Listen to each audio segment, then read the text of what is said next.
అనేక సంవత్సరాల నుంచి కూడా అంకిత భావంతో కృషి చేస్తున్నటువంటి ఆయన నన్ను పిలవగానే ఎప్పుడు పిలిచినా సరే నేను వస్తానని ఎప్పుడు చెప్పేవాడిని. ఈ రోజు కూడా ఆ రకంగానే వచ్చాను. నన్ను ఆహ్వానించినందుకు ఆయనకి లక్ష్మయ్య గారికి ప్రత్యేకమైన ధన్యవాదాలు ఈ సందర్భంగా తెలియజేస్తున్నాను. ఆయన ఆల్ ఇండియా కన్వీనర్ అయితే ఆంధ్రప్రదేశ్ కి మరి రాజు కన్వీనర్ గా ఉన్నాడు. ఎక్కడో గ్రామాల నుంచి వచ్చినటువంటి రాజు గ్రామాల్లో కూడా ఈ సంఘాన్ని విస్తరింప చేస్తున్నటువంటి అతి చురుకైన కార్యకర్తగా ఎంతో కాలం నుంచి నేను చూస్తున్నాను. ఆయనకి కూడా నేను హృదయపూర్వకమైన ధన్యవాదాలు ఈ సందర్భంగా తెలియజేస్తున్నాను. ఎప్పుడు ఒక మాట చెప్తా ఉంటాను నేను. ఆ మాట ఏమంటే, ఒక మాట కంటే ఒక పాట గొప్పదని చెప్తా ఉంటాను. నేను 1000 మాటలు చెప్పొచ్చు, ఒక్క పాట చాలు మీ గుండెని తాకడానికి. మీ గుండెలో భావ విప్లవాన్ని సృష్టించాలంటే పాటకే ఆ శక్తి ఉందని గుర్తించిన వ్యక్తిని ఏనాడు అటువంటి పాట యొక్క శక్తిని నిరూపించినటువంటి కళాకారులు, ముఖ్యంగా బీకే గారి ఆధ్వర్యంలో జరిగినటువంటి బి అంటే ఏంటో నాకు తెలియదు కానీ పాటనే బాంబుగా ఉపయోగిస్తున్నాడేమో అని నాకు అనిపిస్తుంది. వేరే బాంబు అవసరం లేదు. గ్రామాలు వెళ్ళి ఆయన పాట ఈ రకంగా పడితే సామాజిక విప్లవాన్ని, ఆర్థిక విప్లవాన్ని ఏదైతే మార్క్స్, అంబేద్కర్ ఆశించాడో ఆ విప్లవాన్ని సృష్టించగలిగే శక్తి ఉందని ఈ సందర్భంగా ఆ టీంకి అందరికీ ఆయనకు ప్రత్యేకంగా హృదయపూర్వకమైనటువంటి ధన్యవాదాలు తెలియజేస్తున్నాను. ముందుగా మర్చిపోయానంటే ఏ స్ఫూర్తి అయితే నేను పొందాను, ఏ బాబాసాహెబ్ అంబేద్కర్ యొక్క స్ఫూర్తి విద్యార్థి దశ నుంచి పొందాను, ఆయనకి మరి బాబాసాహెబ్కి మనం ఒక్క మాటలోనే చెప్పాలి కదా. జై భీమ్ అన్నటువంటి మాట చెప్పకపోతే మనలో సామాజిక విప్లవం రాదని భావించే వ్యక్తి. ఎందుకు జై భీమ్ అని చెప్పాలి? నేను ఎప్పుడో 1968లో గ్రామాలు వెళ్ళేటప్పుడు ఎవరితోటి వెళ్ళానయ్యా, ఇప్పుడు గద్దర్ అని చెప్పుకునే విఠల్, అసలు పేరు విఠల్, అసలు పేరు ఈ విఠల్ 19 సంవత్సరాలు ఉన్నప్పుడే నేను ఒక చిన్న ఉద్యోగం ఇచ్చాను. మీకు తెలియదు, చాలా మందికి ఆయనకి తెలుసు, కొంతమందికి కూడా తెలుసు. నేను సివిల్ సర్వీసెస్ లో ఒకటి ఉన్నటువంటి, చాలా మందికి మనటి వరకు నాది ఏ ఉద్యోగం ఎవరికి తెలిసేది కాదు. ఏదో అంబేద్కర్ కార్యకర్త అనుకునేవాళ్ళు. ఎక్కడ పోయినా ఏ మీటింగ్ లో అయినా అంబేద్కర్ అంటా ఉంటాడని తెలిసి తప్పించి నేను ఒక ఐఏఎస్, ఐపీఎస్ తో లేకపోతే ఒక ఐఆర్ఎస్ తో సమానమైనటువంటి ఆల్ ఇండియా సర్వీసు లో నేను సెలెక్ట్ అయ్యానని చాలా మందికి తెలిసేది కాదు. ఏదో ఆఫీసర్ అని తెలుసు. సో నేను సెలెక్ట్ అయిన తర్వాత ఆల్ ఇండియా రేడియోలో న్యూస్ సెక్రటరీగా అంతవరకు కూడా ఒక నాన్ బ్రాహ్మడు కానివాడే అందులో లేడు. అందరూ బ్రాహ్మిన్సే, పైనుంచి కింద వరకు కూడా. ఊడ్చేవాళ్ళు మాత్రం ఎస్సీ, ఒక డ్రైవర్ మాత్రం ఒక అతను ఉండేవాడు. మిగతా వాళ్ళందరూ కూడా బ్రాహ్మిన్స్. అంటే ఆల్ ఇండియా రేడియో అనగానే బ్రాహ్మణ అగ్రహారం అన్నమాట. అగ్రహారం గ్రామాల్లో ఎలా ఉంటుందో కానీ ఆల్ ఇండియా రేడియో అంతా కూడా బ్రాహ్మణ అగ్రహారమే. డైరెక్ట్ సెలక్షన్ లేదు. డైరెక్ట్గా అందరినీ సెలెక్ట్ చేసుకునేవాడు, ఆఫీసర్స్ కూడా. మొట్టమొదటిసారిగా నేను డైరెక్ట్గా అక్కడికి బ్రాహ్మణ అగ్రహారములో నేను ప్రవేశించగలిగాను. ఎందుకు ప్రవేశించానో తెలుసా? బాబాసాహెబ్ అంబేద్కర్ అనే మహనీయుడు త్యాగం చేసి, పోరాటం చేసి రాజ్యాంగంలో హక్కు రాస్తే రిజర్వేషన్ అనే ఆయుధాన్ని తీసుకుని నేను బ్రాహ్మణ అగ్రహారంలో ప్రవేశించగలిగానని. ఆ రిజర్వేషనే లేకపోతే మొట్టమొదటి దళితుడను, మొట్టమొదటి నాన్ బ్రాహ్మణులను ఎవడు కూడా ఇంతవరకు ఉండేవారు లేదో తెలియదు, కానీ అప్పటి వరకు లేరు. అందువల్ల నేను వ్యక్తిగతంగా కూడా బాబాసాహెబ్ అంబేద్కర్కి రుణపడి ఉన్నామంటావు. చూసారా, రుణపడి ఉన్నాము. ఏదైతే హక్కులు సాధించాడో ఆ ఫలాన్ని పొందినటువంటి వాళ్ళలో నేను ఒకటిగా ఆయన చెప్పిన సిద్ధాంతాన్ని, pay back to the society అన్న సిద్ధాంతాన్ని జయించుకున్నట్టు వ్యక్తిని. ఆ పే బ్యాక్ని నేను అమలు చేయడానికి చేసే ప్రయత్నమే ఇదంతా తిరగడం. అయితే ఒక రోజున ఏమైందంటే, ఇది ఎందుకు చెప్తున్నట్టు పాట గురించి చెప్తున్నాను. ఇప్పుడు మనకు పాట కూడా అవసరం ఉంది. భవిష్యత్తులో ఏ ఉద్యమాన్ని మనం నిర్మాణం చేయాలని ఈ సంస్థ తలపెట్టిందో దానికి పాట చాలా గొప్పగా, ఏ ఉద్యమానికైనా పాట లేకుండా ఏముంది లేదని నా భావన. సో అందువల్ల దాని ప్రభావం గురించి ఒక్క మాట చెప్తానన్నమాట. గద్దరు విఠలు నా దగ్గరికి వచ్చారు. నేను జాయిన్ అయ్యే 10 నెలలు కూడా కాలేదు. వచ్చి ఎవరో చెప్పారట, అయ్యా నాకు కొలువు కావాలని వాళ్ళ దగ్గర. అంటే అక్కడ ఒక ఆయన కొత్తగా ఆఫీస్లో వచ్చాడు. ఆయన మన ఎస్సీ అట. మన ఎస్సీ వాళ్ళకి ఏదో సాయం చేస్తుండే తెలిసిందంటే నా దగ్గరికి వచ్చాడు. వచ్చి రూమ్లోకి వచ్చాడు. నాకు మీరు చాలా సాయం చేస్తున్నారని తెలిసింది, నాకు కూడా సాయం చేయండి అన్నాడు. ఏంటే బాబు ఏం సాయం అన్నాడు. నాకు కొలువు కావాలన్నాడు. నీకు 19 సంవత్సరాలు కనపడుతున్నాయి, 20 సంవత్సరాలు ఉంటే ఉండొచ్చు, కానీ కొలివేంటి? ఇప్పుడు నువ్వు మంచిగా చదువుకో, ఏం చదువు అంటే ఇంటర్మీడియట్ పాస్, ఇంకేమైనా ఇంజనీరింగ్ అప్లై చేశాను, సీట్ వచ్చింది, కానీ కొన్ని ఇబ్బందుల వల్ల నేను చదువు కొనసాగించలేకపోతున్నాను. నాకు ఎట్టి పరిస్థితుల్లో అయి చనిపోయాడు, అమ్మకు బాగోలేదు, ఉద్యోగం కావాలి. మరి ఏం ఉద్యోగం? నీ టైప్ వచ్చా అన్నాను.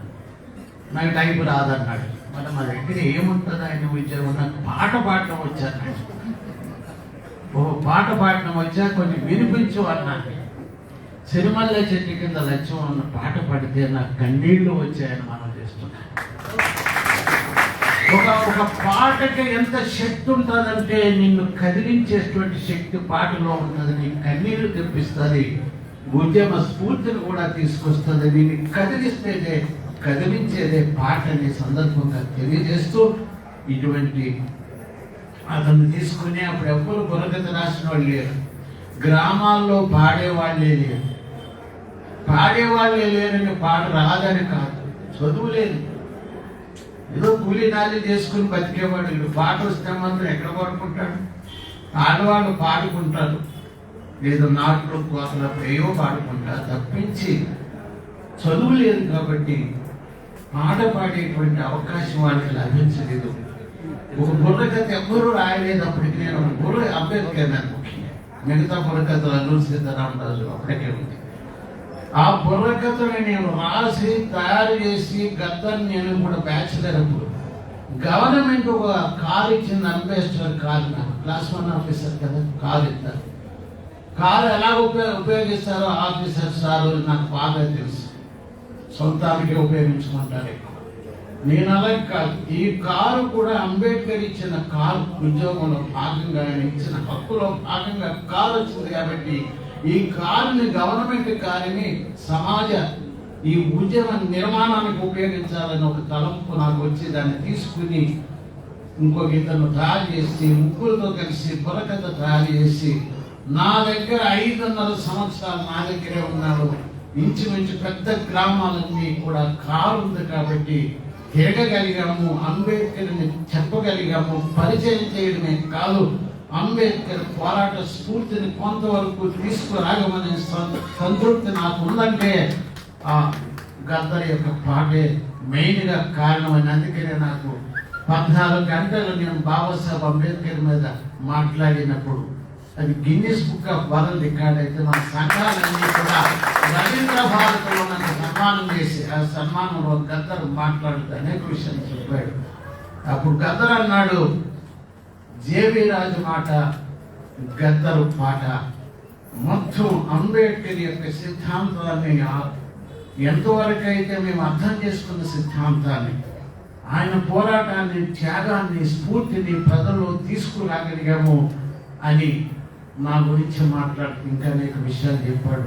నన్ను ఎమర్జెన్సీలో ఎన్కౌంటర్ నుంచి కాపాడిన వ్యక్తి, అది అందరికీ తెలిసిన విషయం. ఎన్కౌంటర్లో ఎమర్జెన్సీ పీరియడ్లో ఎన్కౌంటర్ 2 రోజుల్లో జరిగే పరిస్థితిలో అప్పుడున్న పోలీస్ ఆఫీసర్ నాకు చాలా క్లోజ్ ఫ్రెండ్ కాబట్టి ఈయనెవరో తెలియదు. పోలీస్ ఆఫీసర్ ఎస్ఐ తెలియదు, ఎవరో బ్రాహ్మణ అనుకుంటున్నాడు. ఆయన దగ్గరికి అర్ధరాత్రినప్పుడు నేను పోయి ఇంటికి అర్ధరాత్రినప్పుడు వచ్చారన్నాను. చాలా ముఖ్యమైనది ఉంది. ఆయన భార్య 8వ మొదటి కొడుకు 8వ నెల. ఈ 8వ నెల ఆమె మా ఇంటికి సడన్గా ఎమర్జెన్సీ పీరియడ్లో గద్దర్ భార్య వచ్చింది మా ఇంటికి. నేను ఆశ్చర్యపోయాను. ఏమీ లేదన్నా, ఇట్లాగా మరి నక్సలైట్ సెల్లో పెట్టాడు.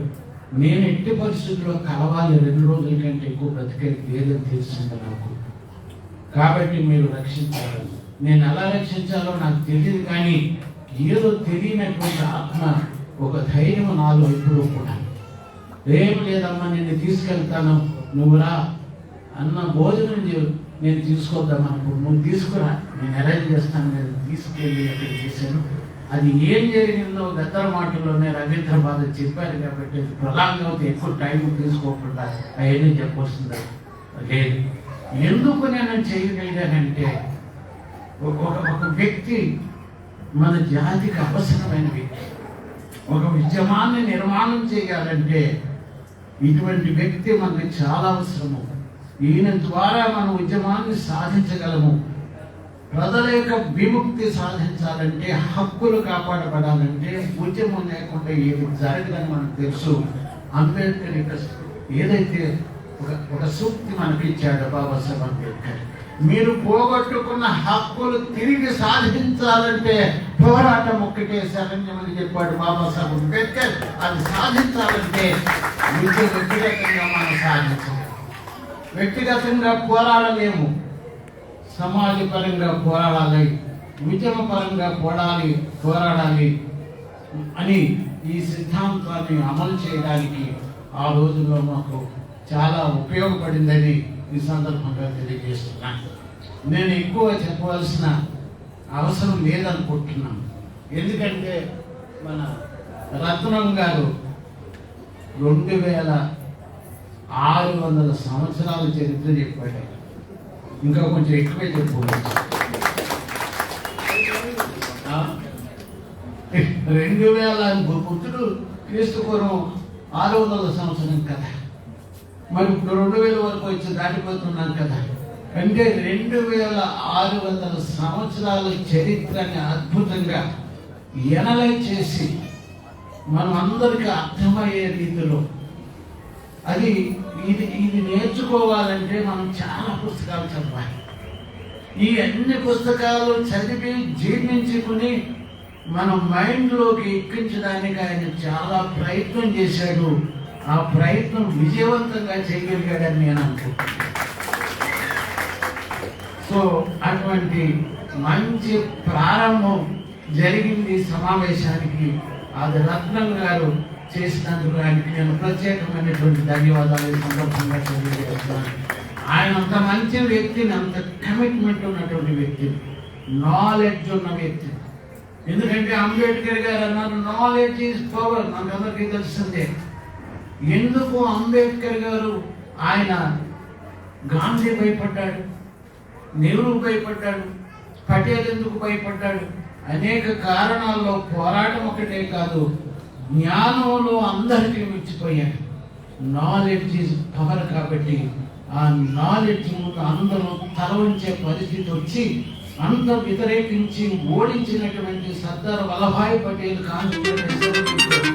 లోపలికి ఎంట్రీ కాకుండా అడ్డుపడినటువంటి వ్యక్తి చివరికి ముందే రాజ్యాంగం రాయాలని ఒప్పుకునే స్థాయికి వచ్చాడంటే ఆయనలో ఉన్నటువంటి నాలెడ్జ్ అనే పవర్ ఉంది. కాబట్టి దాని ముందు అందరూ తలవలసిన పని వచ్చింది. కాబట్టి నాలెడ్జ్ని మనం పంచడానికి వచ్చారు రత్నం గారని సందర్భంగా. అయితే మరి ఇప్పుడు ఆకలేస్తుంది. నేను అసలే షుగర్ పేషెంట్ని, 1 గంటకే తినాలి. 1 గంటకి తినకపోతే బాడీలో షుగర్ తగ్గుతూ ఉంటుంది. కాబట్టి నేను తగ్గించుకోవాలి, మిమ్మల్ని ఇబ్బంది పెట్టకూడదు. అందువల్ల ఎక్కువ సేపు మాట్లాడకుండా కొన్ని విషయాలే నేను ప్రస్తావించాను. అయితే ముఖ్యంగా ఏమంటే, ఈ సంస్థ ఏదైతే కార్యక్రమాలు చేస్తూ ముందుకు పోతున్నటువంటి దశలో మనం ఈ రోజున ఈ కుల వ్యవస్థ సృష్టించినటువంటి నిర్బంధ బానిసత్వం కొన్ని కోర్సెస్లో వస్తూ ఉంటారు. అది గ్రీస్లో వచ్చింది, ఇటలీలో వచ్చింది, అనేక దేశాలలో యూరోపియన్ కంట్రీస్ అనుకున్న చోట్ల నుంచి మించి అన్ని చోట్ల కూడా బానిసత్వం ఉంది. ఈజిప్ట్లో మన బానిసత్వం తెలుసు కదా, యూదుల యొక్క బానిసత్వం 430 సంవత్సరాలు సుదీర్ఘమైన బానిసత్వం, మామూలు బానిసత్వం కాదు. సో ఈ బానిసత్వాల నుంచి విముక్తి పొందడానికి మనం అక్కడ జరిగినటువంటి ఈ ఉద్యమాలు భారతదేశంలో అక్కడ బానిసత్వం తొలగిపోయింది. ఇక్కడ బానిసత్వం ఎందుకు తొలగిపోలేదు? ఇంతకాలమైనా సరే యూరోప్లో బానిసత్వం లేదు కదా, ఇటలీలో బానిసత్వం లేదు కదా, గ్రీస్లో బానిసత్వం లేదు కదా, ఈజిప్ట్లో బానిసత్వం లేదు కదా. భారతదేశంలో ఎందుకు ఉన్నదంటే అని చెప్పాడు కొంతవరకు. కుల వ్యవస్థ మూలంగా నిర్బంధ బానిసత్వాన్ని సృష్టించినటువంటి కుల వ్యవస్థని కాపాడుతున్నటువంటి శాస్త్రాలు, ఆ సిద్ధాంతాలే మెయిన్గా కారణమని మొట్టమొదటి అంబేద్కర్ గుర్తించి మనుధర్మ శాస్త్రం అనేది ఇది ధర్మశాస్త్రం కాదు, అధర్మ శాస్త్రం అని గుర్తించినటువంటి అంబేద్కర్ గారు మహాసత్యాగ్రహ పోరాటం ఏదైతే చేశారో, చెరువులు నీళ్లు అదే ప్లేస్ లో బాబాసాహెబ్ అంబేద్కర్ మన అసమానతలకు నిర్బంధ బానిసత్వాన్ని సృష్టించి ఇప్పుడు శూద్రులు, అతిశూద్రులు, ఎస్సీలు అందరూ ఒకటి ఆ రోజుల్లో వీళ్ళందరినీ కూడా బానిసలు చేసి కనీస మానవ హక్కులు లేనటువంటి జంతువుల కంటే హీనంగా చూడబడుతున్న వాడిని వీళ్ళందరినీ కూడా విముక్తి చేయడానికి అవసరమైనటువంటి మూల సూత్రం ఎక్కడైతే ఉన్నదో దాన్ని తగలబెట్టాలని మనుధర్మ శాస్త్రాన్ని మొట్టమొదటిసారిగా ఆ గ్రంథాన్ని పబ్లిక్ గా తగలబెట్టి అసమానతలకి మారు రూపమైనటువంటి గ్రంథాన్ని తగలబెడుతున్నాను, దీన్ని మీరు కూడా తగలబెట్టండి అన్నాడు. అంటే పుస్తకాన్ని తగలబెట్టండి కాదు, ఆ సిద్ధాంతాన్ని నాశనం చేయమని చెప్పినటువంటి బాబాసాహెబ్ అంబేద్కర్ యొక్క సిద్ధాంతాన్ని చాలా సంఘాలు వచ్చాయి, పుణ్యమూలన సంఘములు కూడా వచ్చాయి.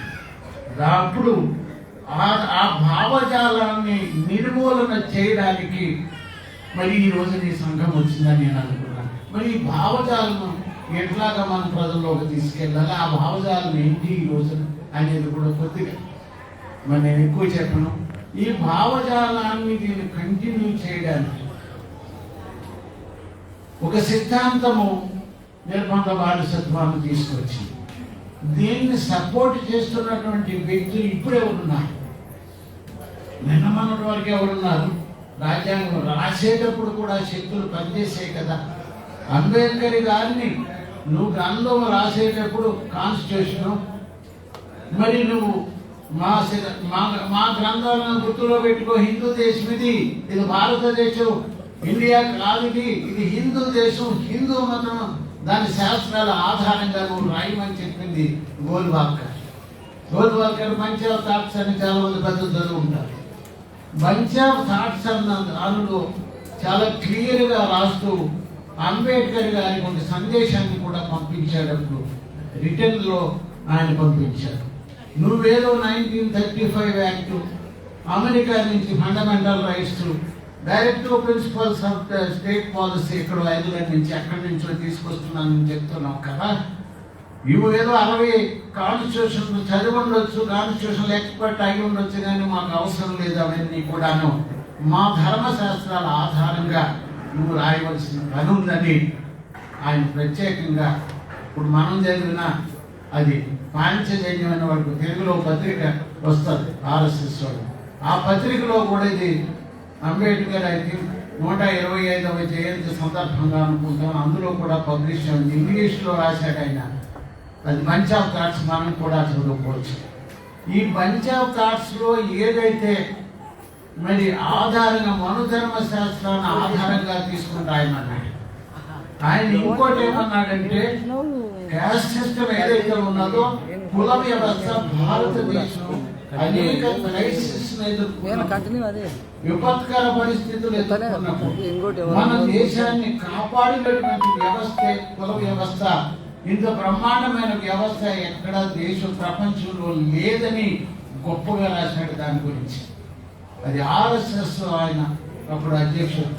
ఈ ఆర్ఎస్ఎస్ అధ్యక్షుడు అన్ని కూడా దీన్ని ఏం చేస్తారు, వాళ్ళు ఆయన రాసినవన్నీ కూడా వాళ్ళ శిక్షణా తరగతులు ఉంటాయి. మనం ఎలాగైతే పెట్టుకున్నామో వాళ్ళు రెగ్యులర్ గా సిస్టమేటిక్ గా డిసిప్లిన్ పద్ధతిలో ఆర్ఎస్ఎస్ వాళ్ళు చెప్తా ఉంటారు.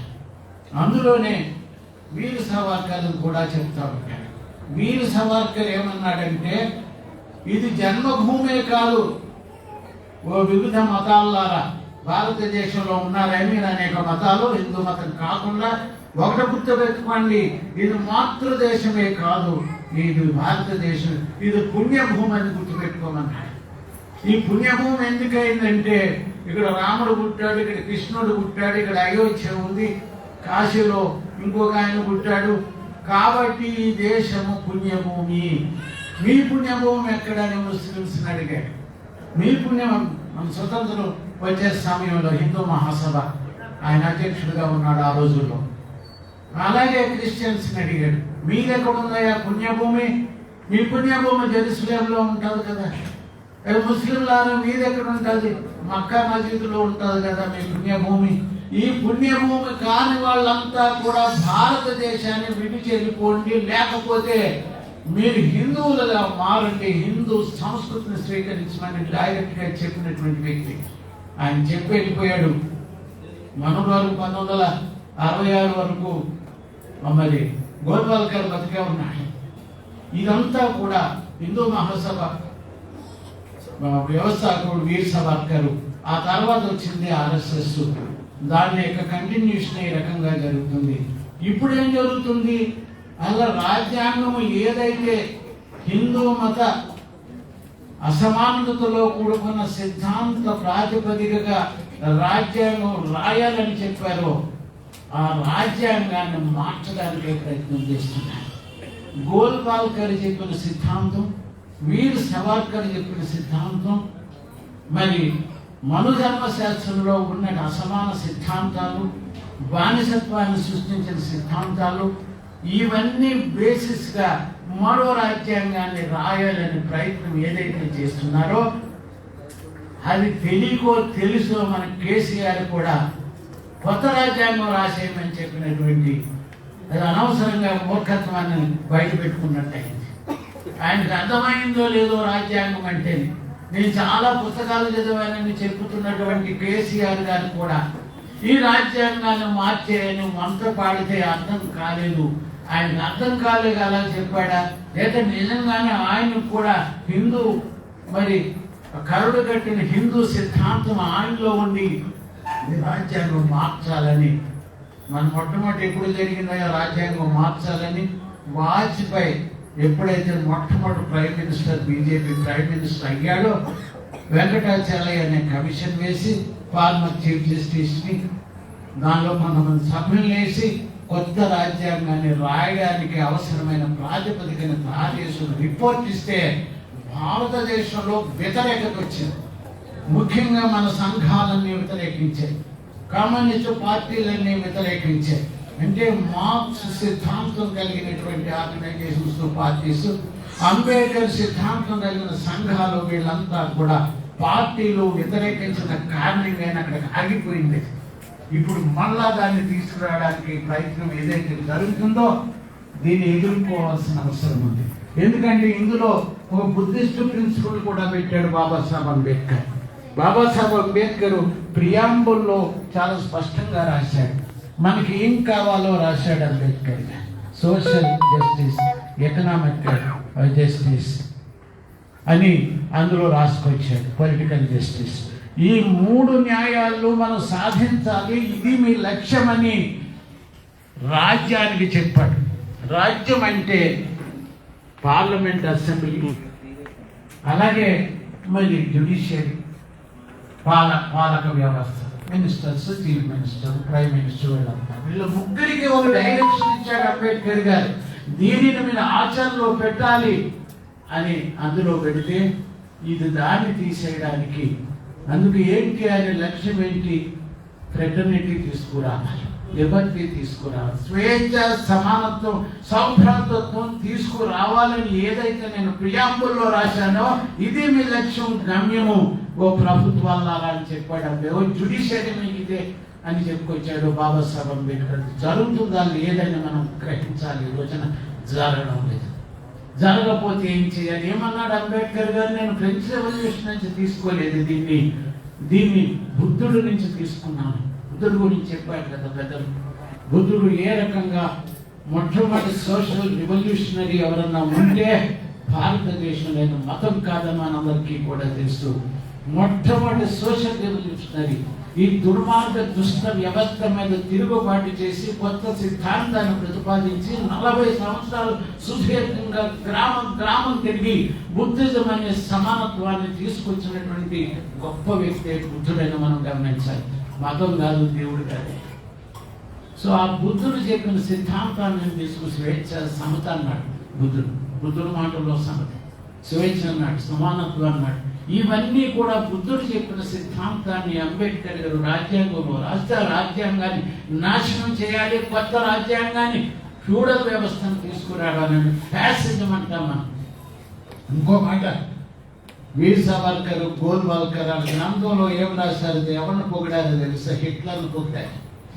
హిట్లర్ అన్నవాడు ఒక పెద్ద డిక్టేటర్ కదా.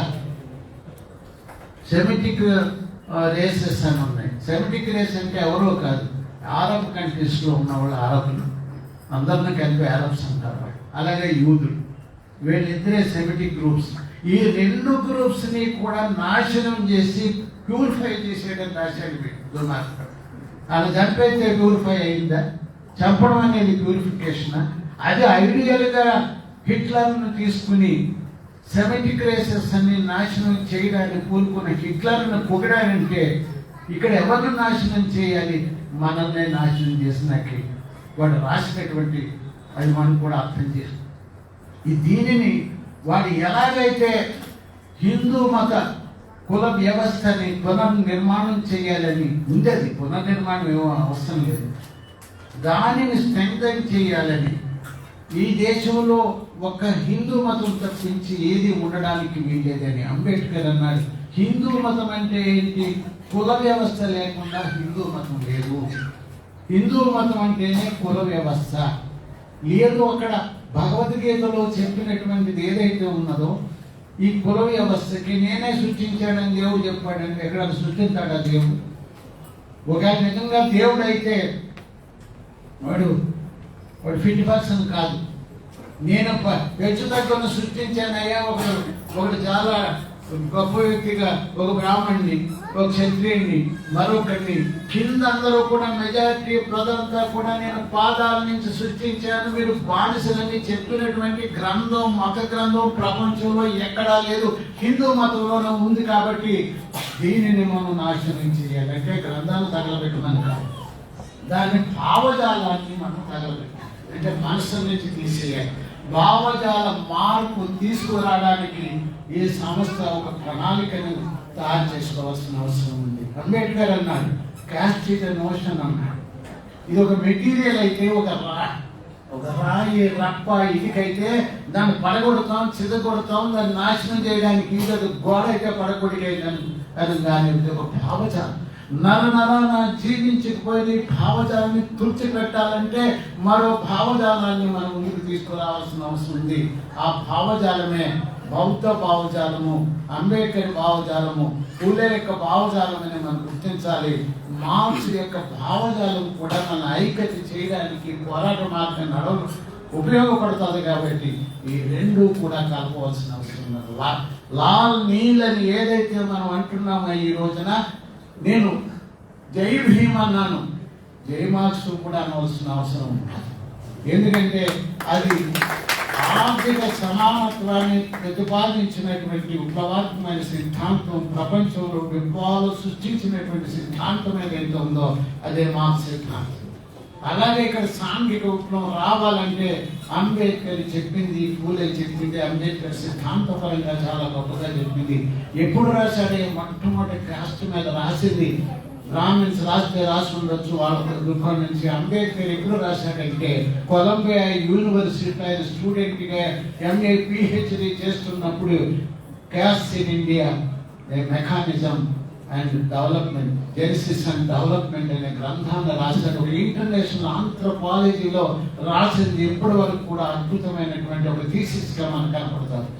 అతను మొట్టమొదటిసారిగా కులం గురించి ఆలోచించి లోతుల్లోకి పోయి మనందరికీ విజ్ఞానాన్ని అందించి మనలో చైతన్యం తీసుకురావడానికి, కులం యొక్క పునాదులు తెలుసుకుంటే పునాదుల నుంచి నువ్వు దాన్ని పీకేయడానికి నీకు శక్తి వస్తుంది. భావజాలం నీకు లేకుండా నువ్వేమి సాధించలేవు. కాబట్టి ఆ భావజాలాన్ని సామాజిక విప్లవ భావజాలం లాంటిది. మార్క్స్ ఆర్థిక భావజాలము, ఈ రెండు కూడా కంబైన్ చేసుకున్న ఆల్రెడీ మార్క్స్ భావజాలం మన తెలంగాణలో సాయుధ పోరాటాన్ని సృష్టించింది. ప్రపంచంలో విప్లవాలు, రష్యా విప్లవం అనుకుంటారు, చైనా విప్లవం, ఇవన్నీ అనేక విప్లవాలు, క్యూబా విప్లవం, ఇవన్నీ విప్లవాలు సృష్టించిన ఒక సిద్ధాంతం ఏంటి? ఎక్కడో పుట్టినటువంటి మార్క్స్ జర్మనీలో లండన్ ఆయన్ని బ్యాన్ చేశారు, వెంకటేశ్వర ప్రభుత్వం. అక్కడి నుంచి ఆయన లండన్ పోయి లండన్లో ఉన్న లైబ్రరీలో ఇంచుమించు అన్ని పుస్తకాలు చదివినాడు. కార్ల్ మార్క్స్ మన భారతదేశానికి సంబంధించిన బాబాసాహెబ్ అంబేద్కర్ అని మనం ఆశ్చర్యపోవాలి. ఇద్దరు కూడా ఇంచుమించు అన్ని పుస్తకాలు చదివేసి జ్ఞానానికి ప్రతిరూపమై ఈ జ్ఞానాన్ని అందరిలో పంచడానికి గ్రంథాలు రాసి ప్రపంచ విప్లవాలు తీసుకురావడానికి కార్ల్ మార్క్స్ అయితే మన దేశంలో సాంఘిక విప్లవాన్ని సృష్టించిన అంబేద్కర్ని ఒక కుల వ్యక్తిగా మనం చూడడానికి వీల్లేదు, ఒక అంటరాని కులం వ్యక్తిగా మనం చూడడానికి వీల్లేదు. ఒక భావ విప్లవాన్ని తీసుకొచ్చి దాన్ని ఆచరణలో పెట్టి ఆచరణ రూపమైనటువంటి భావజాలాన్ని, థియాలజీని మనకి ఇచ్చినటువంటి బాబాసాహెబ్ అంబేద్కర్ యొక్క సిద్ధాంతాన్ని ఈ రోజున ప్రజల దగ్గరికి, మార్క్స్ సిద్ధాంతాన్ని మనో రూపంలో ఇప్పుడు మళ్ళా ప్రజల దగ్గరికి తీసుకెళ్లవలసిన ఆవశ్యకత ఉందని, ఆవశ్యకతను గుర్తించినటువంటి అసమానతలు తొలగించడానికే పుట్టినటువంటి సంస్థ. కులం సృష్టించినటువంటి అసమానతలు తీసివేయకుండా నువ్వేది సాధించవు. ఎందుకు ఈ రోజున ప్రభుత్వం రేపు రాబోయే రోజుల్లో అబ్సల్యూట్ మెజారిటీ వస్తే ఈ రాజ్యాంగాన్ని ఆల్రెడీ రీరైట్ చేసుకుని రాసేసి పెట్టుకున్నారు ఆల్రెడీ. ఇట్లాగే రేపు అబ్సల్యూట్ మెజారిటీ 224లో వస్తే మాత్రం ఈ రాజ్యాంగాన్ని తీసేసి మనుధర్మ శాస్త్రం, ఈ మనుధర్మం ఈ రోజు రాబోతుంది అమల్లోకి. చాలా ప్రమాద గంటికలు మోగించబోతుంది. తిరిగి మనం గొంగలి గోసి కట్టుకుని ఉండే పరిస్థితి రాబోతుంది. భారతదేశంలో కూడా మరి ఘర్షణలు సృష్టించబోతున్నారు. ఆల్రెడీ కొత్త వాటి సృష్టించారు. ఈ ఘర్షణల మధ్యన ఈ భారతదేశం ఏమైపోతుందో మనకు తెలియదు. అందుకని కార్పొరేట్ సెక్టార్ని అన్ని అమ్మేస్తున్నారు, జాగ్రత్త పడుతున్నారు. ఎందుకంటే మనకు ఒకటి కూడా మిగలకుండా చేయడానికి ప్రయత్నం జరుగుతుంది. ఆర్థిక సమానత్వమైన మార్క్స్ అంబేద్కర్ చెబితే ఆర్థిక సమానత్వం రాకుండా ఆర్థిక వనరుల్ని అమ్మి పడేస్తున్నారు, ప్రజాధనాన్ని దుర్వినియోగపరుస్తున్నారు.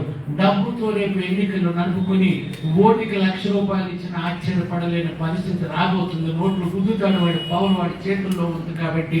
అప్పుడు గుద్దాడు కదా నోట్లు, 2,000 నోట్లు ఇవన్నీ. అట్లాగే ఇప్పుడు కూడా చేయబోయి చాలా ప్రమాదం ముంచి వస్తుంది కాబట్టి దాన్ని దృష్టిలో పెట్టుకుని దుర్మార్గుడి చేతుల్లో ఆయుధం ఇస్తే ఏమవుతుందో మనకు తెలుసు. ఓ పిచ్చోడి చేతిలో రాయిస్తే ఒక పిచ్చోడికి ఒక 10 మందికో 2 తగులుతుంది.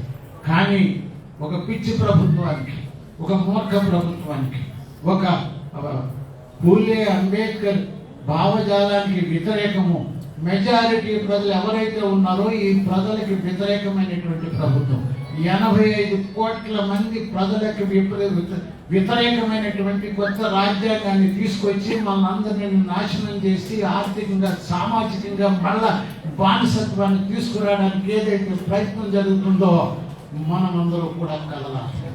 మనమందరూ కూడా ఉద్యమ రూపాన్ని తీసుకోవాలి.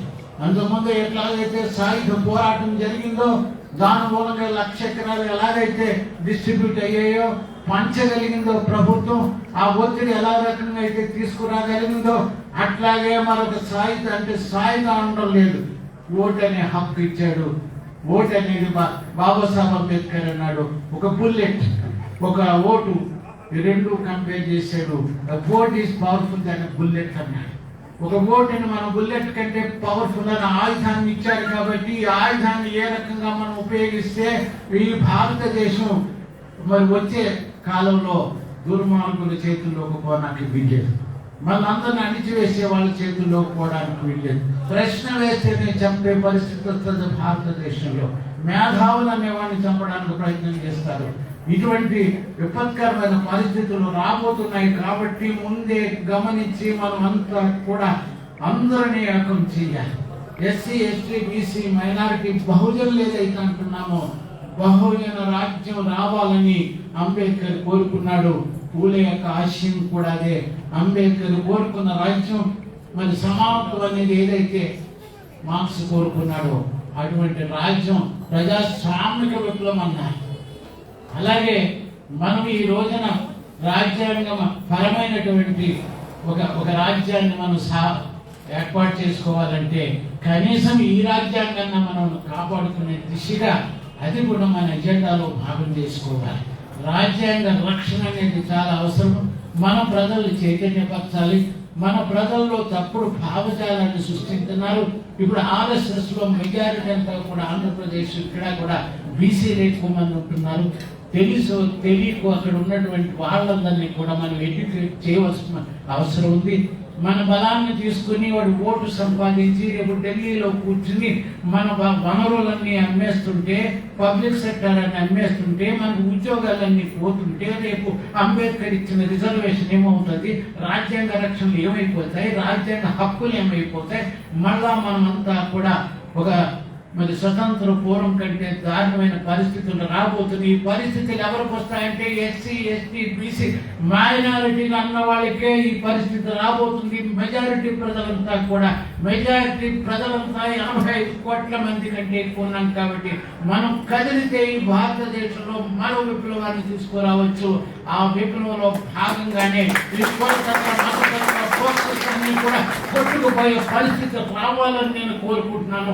అటువంటి అద్భుతమైనటువంటి విప్లవానికి పునాది వేస్తున్నటువంటి సంస్థ ఇంకా బలపడాలని ప్రతి ఒక్కరూ దీనిలో చేరడం కానీ సపోర్ట్ చేయడం కానీ అటు మన డబ్బు విషయంగా కానీ కార్యకర్తల రూపంలో కానీ మానవ వనరులు కానీ ఏ వనరులైనా సరే దీనికి పూర్తి స్థాయిలో మనం బలం చేకూర్తే కనీసం మనం ఇక్కడ తెలంగాణ ప్రాంతంలో ముందు నుంచి కూడా అద్భుతమైన విప్లవ భావజాలాలు ఉన్నాయి కానీ ఇప్పుడు తగ్గిపోయింది కాబట్టి మళ్ళా దాన్ని రగిలించవలసిన ఆవశ్యకత ఉంది. అటు కార్యకర్తలు, ఇటు మేధావులు, అలాగే మన కళాకారులు మనం అంతా కూడా ఏకమైతే యువతంతా భవిష్యత్తు అంధకారం కాబోతుంది. ఉద్యోగాలు దొరికినటువంటి పరిస్థితి రాబోతుంది కాబట్టి రిజర్వేషన్ అది లేకుండా పోతుంది. కాబట్టి ఎస్సీ, ఎస్టీ, బీసీలు ఈబీసీ అన్న పేరులో అన్ని అగ్ర కులాలకి మళ్ళా దారాదత్తం చేయడానికి ఈ రాజ్యాంగం ఉన్నంతలో రాజ్యాంగంలో లేపైన వాళ్ళు ఇస్తున్నారు. రేపు అడగలేదు ఎవరు కూడా ఏ అగ్ర కులం మాకు రిజర్వేషన్ కావాలని. అయినా వాళ్ళు ఇస్తున్నారు కాబట్టి ఇటువంటి పరిస్థితులు మనం ఎదుర్కోవాలంటే మనమంతా కలిసి అంబేద్కర్ చెప్పినట్టు ఎడ్యుకేట్, ఆర్గనైజ్, యాజిటేట్, దాంతోపాటు నేను ఇచ్చిన ఓటు హక్కును మీరు వినియోగించండి. ఓటు హక్కును ప్రయోగించి దుర్మార్గ ప్రభుత్వాన్ని జించేయడానికి అద్భుతమైన ఆయుధాన్ని మీ చేతిలో పెట్టాను. బాంబు అవసరం లేదు, మనకి AK-47 అవసరం లేదు. ఓటు అనే ఆయుధాన్ని మనంగాను ఉపయోగిస్తే దుర్మార్గ దుష్ట పాలన నుంచి మనం కాపాడుకుంటాం. అంబేద్కర్ కానీ, పూలే కానీ, మార్క్స్ కానీ ఆశించినటువంటి సమసమాజాన్ని మనం సాధించుకోగలుగుతాం. అటువంటి కార్యక్రమాన్ని రూపొందించడానికి వాళ్ళు చేస్తున్న ప్రయత్నం మనమంతా కూడా కలిసి రావాలని, కలిసి నడవాలని, నిజమైనటువంటి ఒక ప్రజాశక్తిగా ఎదగాలని, ప్రజాశక్తి ముందు ఏ శక్తి కూడా నిలబడదని మీకు అందరికీ తెలియజేస్తూ ఇటువంటి అద్భుతమైనటువంటి కార్యక్రమానికి ఎంతో దూరం నుంచి వచ్చారు మీరంతా కూడా. మన అక్క చెల్లెళ్ళు నేను పెద్దోళ్ళు అయ్యుండొచ్చు, అందరికంటే చెల్లెళ్ళు వచ్చారు, తమ్ముళ్ళు వచ్చారు, అందరూ వచ్చినటువంటి అన్నలు కూడా ఉన్నారేమో. అందరూ కూడా ఎంతో శ్రద్ధతోటి ఆకలేస్తున్నప్పటికీ కూడా మీరంతా శ్రద్ధగా విన్నందుకు, నాకెంత బ్రహ్మాండమైన రెస్పాన్స్ ఇచ్చినందుకు నాకు కాదు రేపు ఇవ్వాల్సింది సమస్త రూపొందించబోయే కార్యక్రమానికి నేను నా వంతు యాత్రను నిర్వహిస్తానని ఇక్కడ ప్రతిజ్ఞ చేసి మీరు వెళ్ళవలసిందిగా ఈ సందర్భంలో తెలియజేస్తూ మనవి చేస్తున్నాను. ప్రతి ఒక్కరికి పేరు పేరున వేదిక మీద పెద్దలకి మీకు అందరికీ కూడా హృదయపూర్వకమైన ధన్యవాదాలు తెలియజేస్తూ సెలవు